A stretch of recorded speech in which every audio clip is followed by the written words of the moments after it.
আসসালামু আলাইকুম, আশা করি সবাই ভালো আছেন। আজকের ভিডিওতে আমরা মূলত কথা বলবো বুলেট পয়েন্টস, ফিচার, বেনিফিটস যাই বলেন না কেন সেই বিষয়টা নিয়ে। সাধারণত অ্যামাজন সেলাররা এটাকে বুলেট পয়েন্টস বলে থাকে এবং এটা কোথায় পাওয়া যায়? টাইটেলের ঠিক নিচের যে অংশটা আপনারা দেখেন সেটাই আসলে বুলেট পয়েন্টস আমরা বলে থাকি।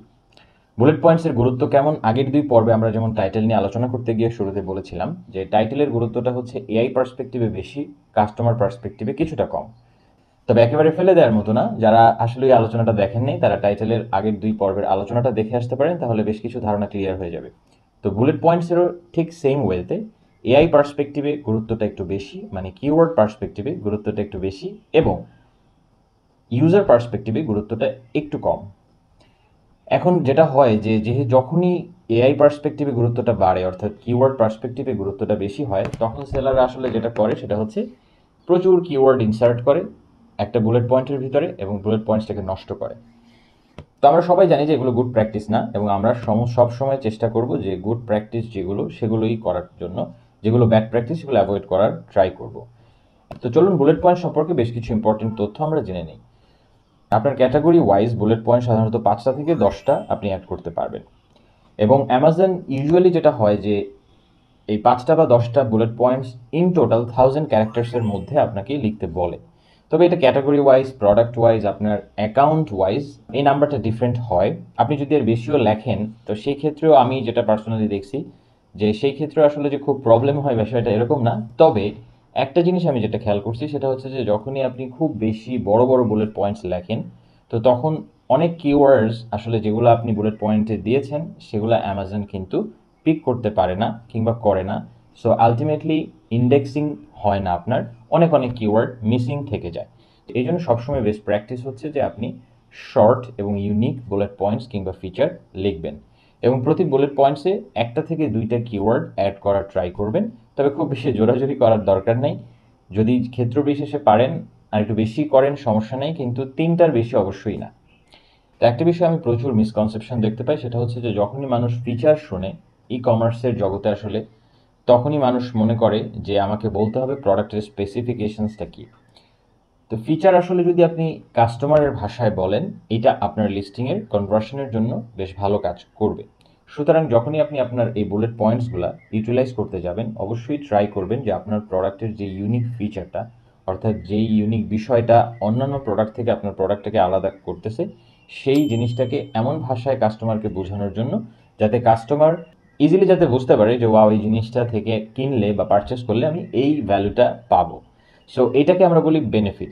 তো সুতরাং ফিচার কিংবা বুলেট পয়েন্টস আমরা সবসময় বেনিফিটটা দেওয়ার চেষ্টা করব কাস্টমারের ভাষায়। অবশ্যই বেনিফিটটা আবার যদি এমন ল্যাঙ্গুয়েজে আমরা লিখি যে ল্যাঙ্গুয়েজটা আসলে কাস্টমার বুঝতে পারবে না কিংবা তার সাথে সেই সম্পর্কটা ধরতে পারবে না, তাহলে কিন্তু কোনো কাজ হবে না।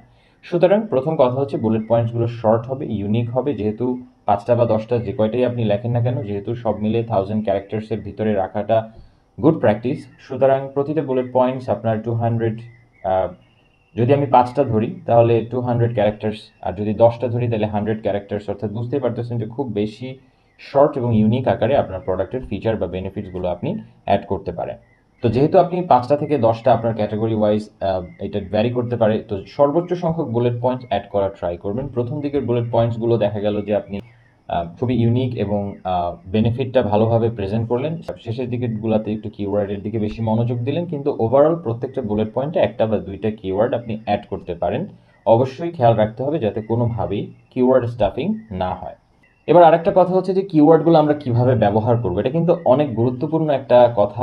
এটা নিয়ে অনেক যুক্তিতর্ক বিতর্ক আছে এবং এটা অনেক দিন ধরে চলমান, কিন্তু মোটামুটি একটা বিষয় লজিক্যাল ওয়েতে যদি আমরা চিন্তা করি যে অ্যামাজন এই যে আপনার প্রোডাক্ট থেকে কিওয়ার্ডগুলো কিভাবে পিক করে, তো ওরা আপনার লিস্টিংটা অ্যানালাইজ করার পরে অ্যামাজনের এআই, যেটা আমরা ধারণা করতে পারি, অবশ্যই এই বিষয়ে আসলে সঠিকভাবে কেউই বলতে পারবে না যে আমি এই জিনিসটা এক্স্যাক্টলি জানি। সবাই যে যার জায়গা থেকে পারসেপশন কিংবা তার লজিকটা ব্যাখ্যা করবে।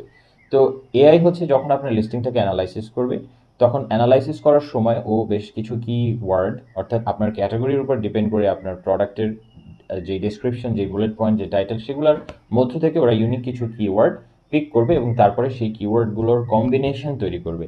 যত কম্বিনেশন তৈরি করা যায় কিওয়ার্ড কিংবা সার্চ টার্ম হিসেবে আপনার লিস্টিংয়ের সাথে ওরা অ্যাটাচ করবে। এই প্রসেসটাকে বলে ইন্ডেক্সিং। অর্থাৎ যত বেশি কিওয়ার্ড ওরা আপনার লিস্টিং থেকে অ্যানালাইজ করে বানাইতে পারবে এবং আপনার লিস্টিংয়ের সাথে অ্যাটাচ করতে পারবে, তত বেশি ইন্ডেক্সিং আপনি পাবেন, অর্থাৎ তত বেশি কিওয়ার্ডের সাপেক্ষে আপনার লিস্টিংয়ের একটা সম্পর্ক ওরা ব্যাকএন্ডে তৈরি করতে পারবে।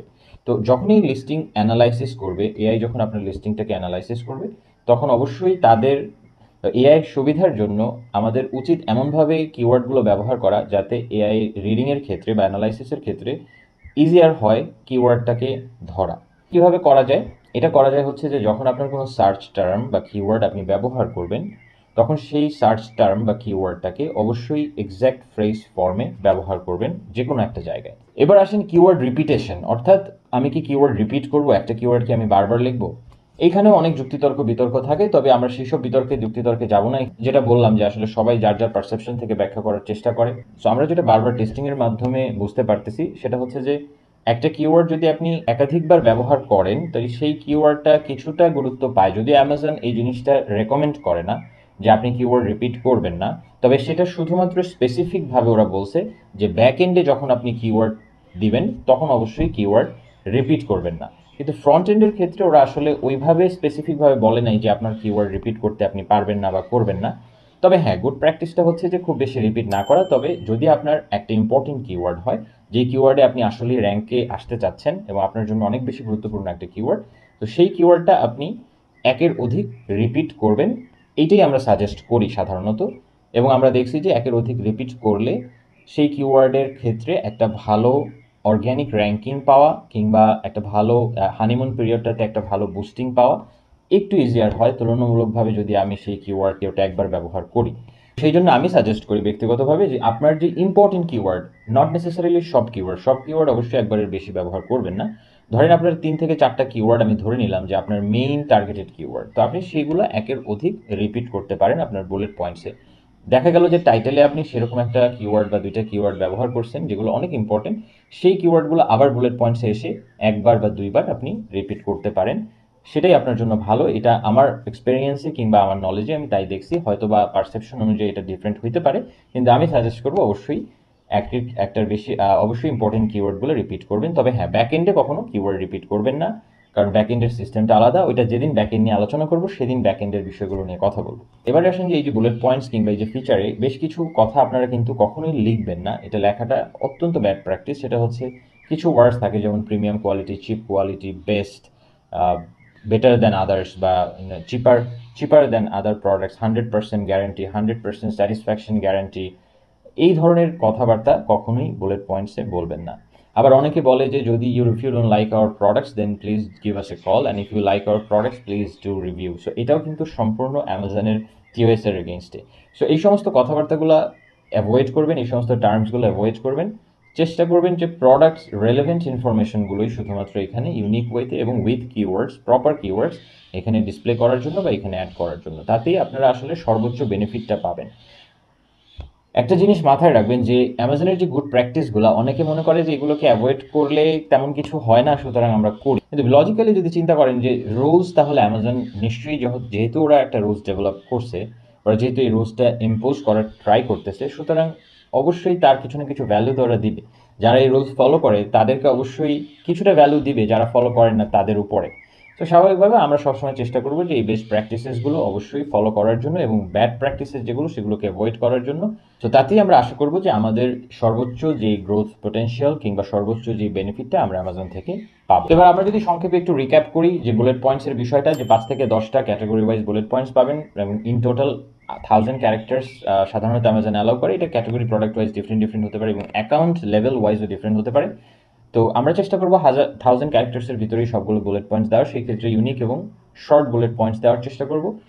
কিওয়ার্ড প্রতিটা বুলেট পয়েন্টসে 1টা বা 2টা করে ব্যবহার করার চেষ্টা করবো, খুব বেশি করবো না, এবং ইম্পর্টেন্ট কিওয়ার্ডসগুলো রিপিট করার ট্রাই করবো এবং যা যা বললাম আর এর বাইরে সেগুলো ফলো করার ট্রাই করবো। যারা আমার আসলে টাইটেল নিয়ে আলোচনাটা দেখেন নাই তারা টাইটেলের আলোচনাটাও দেখে আসবেন, কারণ সেই টাইটেল নিয়ে কথা বলতে গিয়ে যে সমস্ত টার্মসগুলো আমি ব্যবহার করছি সেগুলোও এই বুলেট পয়েন্টসের ক্ষেত্রেও কাজ করবে। কারণ হচ্ছে টাইটেল এবং বুলেট পয়েন্টস মোটামুটি এআই পার্সপেক্টিভে একটু বেশি ইম্পর্টেন্ট, অর্থাৎ কিওয়ার্ড পার্সপেক্টিভ একটু বেশি important rather than customer perspective. কারণ ম্যাক্সিমাম কাস্টমারই আসলে বুলেট পয়েন্টস ওইভাবে পড়ে না।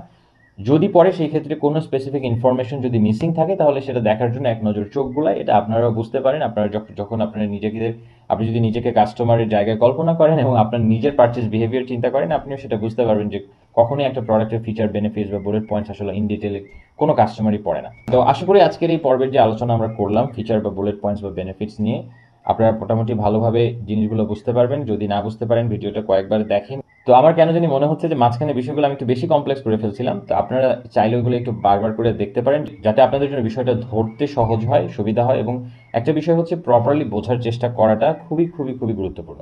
যদি আপনি কোনো কারণে না বুঝে থাকেন তাহলে অবশ্যই নক দিবেন, এখানে কমেন্টস করবেন, অথবা আমাকে প্রাইভেটলি নক দিতে পারেন। আমি এক্সপ্লেইন করে আবার ওই জিনিসটা বোঝানোর ট্রাই করব, যেভাবে যতটুকু আমি পারি আমি আমার তরফ থেকে ট্রাই করব। তারপরও একটা জিনিস ভুল বোঝার থেকে বোঝাটা গুরুত্বপূর্ণ, কারণ এই যে লজিকগুলো আমি বলতেছি ম্যাক্সিমাম মানুষই এই লজিকগুলো আসলে কখনো কোথাও পাবলিশ করে না। সবাই শুধু বলবে যে এই ক্রাইটেরিয়া মেনটেন করে তোমরা তোমার বুলেট পয়েন্টসগুলো লেখো, কিন্তু কেন আসলে বুলেট পয়েন্টস আমরা লিখবো, কিভাবে লিখবো, কি কি ইম্পর্টেন্ট বিষয়ের ভিতরে আছে, এইগুলো জিনিসগুলো বোঝাটা খুবই গুরুত্বপূর্ণ। ঠিক তেমনিভাবে টাইটেলের যে আলোচনা করছিলাম সেই পার্টটাও আপনারা দেখবেন, সেটাও বোঝাটা গুরুত্বপূর্ণ। তো আজকের ভিডিও এই পর্যন্তই। সবাই অনেক অনেক ভালো থাকবেন। সামনের ভিডিওতে হয়তো আরেকটা লিস্টিং এর পার্টস নিয়ে কথা বলবো। এবং আরেকটা কথা বলে রাখি, আমার এই পুরো সিরিজটা শেষ হইলে অবশ্যই পুরো একটা লিস্টিং স্ক্র্যাচ থেকে তৈরি করবো, এবং এই পুরো প্রসেসটা আমি ভিডিওর মাধ্যমে আপনাদের সাথে শেয়ার করবো, যাতে আপনারা নিজেরা নিজেদের লিস্টিং কিভাবে আসলে একেবারে কিওয়ার্ড রিসার্চ থেকে শুরু করে লিস্টিং আপলোড করা পর্যন্ত কি কি স্টেপ বা ফেজ অতিক্রম করতে হয়, কি কি চ্যালেঞ্জ আসে, সবগুলো যাতে বুঝতে পারেন। তবে তার আগে এই থিওরিটিক্যাল পার্টটা আমি করতেছি কারণ হচ্ছে লজিকগুলো বোঝানোর জন্য।